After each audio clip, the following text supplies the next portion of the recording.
Klodi, se është e lidhur çuditërisht nga që vendosa dhe deklaratën e Ramës për drejtësinë, po sikur të kishte një raport tjetër, pra një, po them edhe drejtësia që doli nga reforma në drejtësi, një raport tjetër edhe me shoqërinë, edhe me të vërtetën, edhe me pushtetin, edhe me ndoshta këto pasojat do të ishin më të vogla. Sigurisht do të ekzistonin, siç ekzistojnë në vende të tjera demokratike, por do të ishin më të vogla.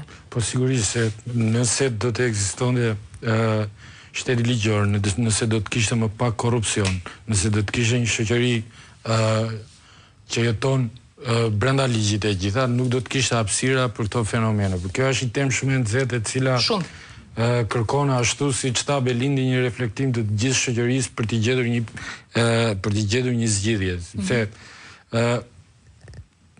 është çështja e dezinformimit publik, pastaj shkohet në temë kanosje, përdorimi i informacionit për shtrëngim, për shantazh e kështu me radhë, apo qoftë edhe shpifja për këto qëllime.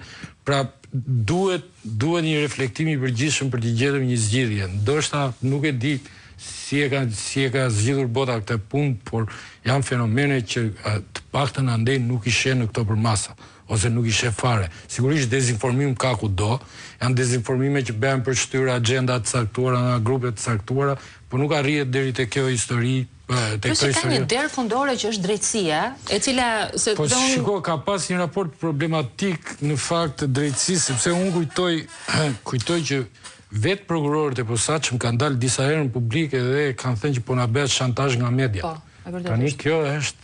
Qofse i bëhet atij që ka edhe arën, edhe gurin, dhe që mund të marrë masa, imagjinohet ç'a ndodh me dikë që nuk ka fuqi dhe mund të shantazhohet në çdo kohë.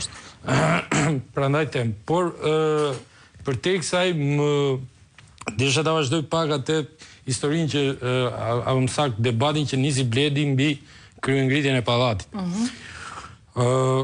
Në fakt më ndaj mendim të kundërt, sepse nuk mendoj që Edi Ramës do t'i vi e keqja nga Zegjineja, Saramilja apo gjithë grupi parlamentar i Partisë Socialiste. Ata janë disa ushtar të gjithë në pjesën dërmuese janë ushtar të bindur. Ka edhe të vjetër, ka edhe të rrahur mirë në ato parti dhe që... Ka nga ata që guxojnë të ngrenë krye ndaj Edi Ramës dhe ka diçka që i mban ata bashkë, pavarësisht inateve që mund të kenë me njëri tjetrin dhe që i kanë shumë të mëdha, sigurisht.